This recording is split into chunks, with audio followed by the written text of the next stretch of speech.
Am I talking to you? Yes, Hi. yes. This is Dr. Pepper Schwartz. Right. We're good. Yes, how are you today? I'm good, thank you. I appreciate you asking. I hope you are too. Right. So, actually, I guess we're going to talk about why spring is the time for love. Is that right? If you say so, I hope so. We have Yes. a large study on relationships that's been done and divorce and marriage, and so we were going to discuss that. Right. Okay. In our world today, relationships are constantly changing with the internet, dating sites, marriage, and divorce. We're going to talk about this AVVO study, but before we do, are the kinds of changes you're seeing similar between the internet, dating sites, marriage and divorce, or are there somewhat differences between them, say the internet as compared to marriage and divorce? Well, I think the internet has changed how people date and who they can find. Often people that are very much unlike anyone they would have met, in their neighborhood or face to face. So that sets up a whole lot of different kinds of challenges for people. And that may be reflected in who people marry, or for that matter, how long the relationships last. The population still isn't, the majority of them are still not getting married, through the internet. But I think the more and more people are meeting the person they do marry, and that may change the nature of who meets who and how well it goes. We're becoming differentiated by, pardon me, we're becoming differentiated by our ages too. I mean, the older population is more cautious about the internet, more likely to want either someone fix them up or even a matchmaker, but would really prefer to be face to face with people. Well, I think the younger people and the millennials, the internet is just in their hand all the time. There's an app for that, and for them, their lives have changed almost entirely in terms of their reliance on technology. Is there an increased risk as a result of meeting and dating people through the internet as compared to face to face? Well, I think there's increased risk on the internet. These are strangers. On the other hand, there's increased possibilities because often people turn to the internet not because they want to, but because they've run out of options. They've met everybody in their job or, at their local bar or in their community center or church that they're going to meet. And so it's not a question of what's better, but a question of what's possible. I think the internet is actually pretty safe for most people, but you need the skills to negotiate it, the skills to know when somebody isn't who they say they are. One of the interesting things is that because of, the search engines, you can pretty much check somebody out and find out if who they say they are. But, some of us are gullible, naive, big-hearted. We want to believe everything we hear, and that is not good for the internet. You do have to have an objective eye, even if somebody's very charming, male or female, to figure out if this person is really who they say they are. And so I think there is some extra caution. That said, many more people than used to will answer when you ask them, how did you meet your husband or wife? They will say, well, I met him on suchandsuch.com. They will. That's interesting. Let me just mention to my Health Power audience that you are a well-known, renowned relationship expert and the co-host of the top-rated show, Married at First Sight, and also author of 25 books on relationships. Where does one best get to Married at First Sight? Well, you could go take a look at the Married at First Sight on FYI channel or A&E channel. You can see all the past episodes if you're interested.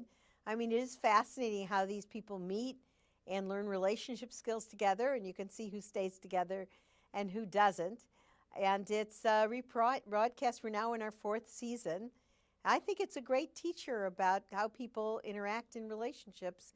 And some people do find love and marriage and stay together. So you could see it on Netflix or Hulu, DirecTV, or wait until our next Our new season starts, I think, at the end of August or so. Does it have a www connection? Yes, it would be www Marriage at First Sight, or just go on FYI Channel or A&E. But yes, you can. And you can also find this major study I'm talking about at www.avvo.com. So a lot of things you can go to get a little more information about love, marriage, divorce, life. All right. Now tell me something about the study, the AVVO study. The study takes a look at people of various ages and races and geographic placement and how they feel about marriage and divorce and sex and fidelity and things like that. And they find the good news is they find that the majority of people who are in relationships are happy in them, but there is a consistent buzz that women are a little less happy than men, a little more likely to leave a relationship, maybe higher standards about what it takes to be in a relationship. We are not over-romanticized, I think. 3/4 of people say, well, if the romance goes out of a marriage, still not the reason to leave.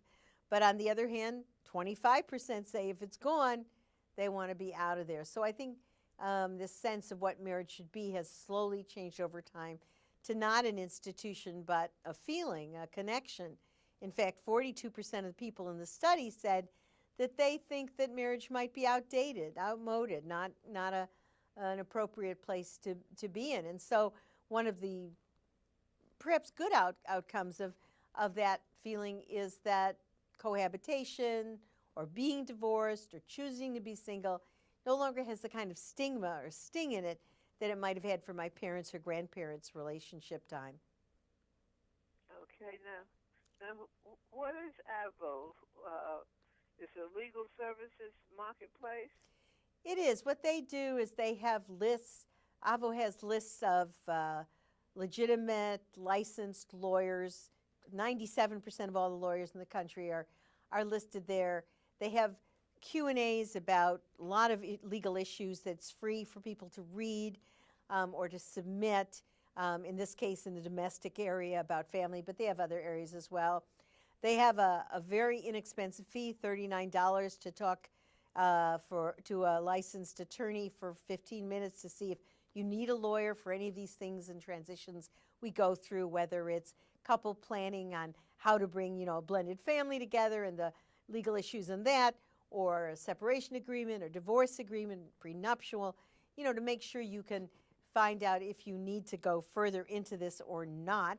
And because they work in the domestic sphere, they want to know about marriage and how people feel, what their goals are, and how they feel about fidelity, and if that's changed at all, and what kinds of feelings people have about divorce. In the study, women, for example, were much more likely to think that it wasn't a couple issue, the man was to blame, and that would color the way they might come into the office. So basically, they sponsored an independent study to be able to know enough about what was going on in the country about marriage and divorce so that they could offer better services.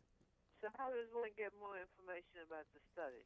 Real easy. Go to www.avvo.com, and the full study, much more than I've been able to talk about, is there, plus lots of information about what AVVO does.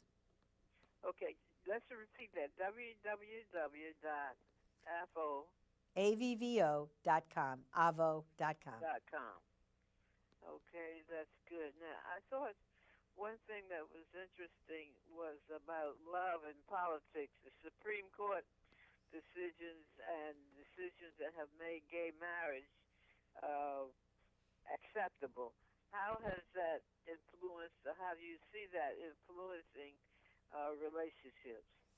Well, I think, it's interesting. I wish I had more time to go into, but on the site it shows that there's, even in 1 year, been about 5% more general acceptance. The South is more conservative on this issue and hasn't changed much, but the other parts of the country have. And I don't think, there's certainly people who felt, oh my goodness, if same-sex people get married, it will change people's desire for marriage. I don't think that's happened. I think people have just become accommodated, at least many have, to the fact that this is now the law of the land and people who are the same sex will get married. That doesn't mean everybody approves, and I don't know, really, I don't think we have good data in the future if it affects people's ideas about what marriage or who should marriage be available to. But it has been a change, and you have seen more acceptance. And women were much more accepting of it to begin with, and men are becoming more accepting. So we'll see. There'll probably be another study next year to see what happens. Thank you for having me on this, though. I appreciate it.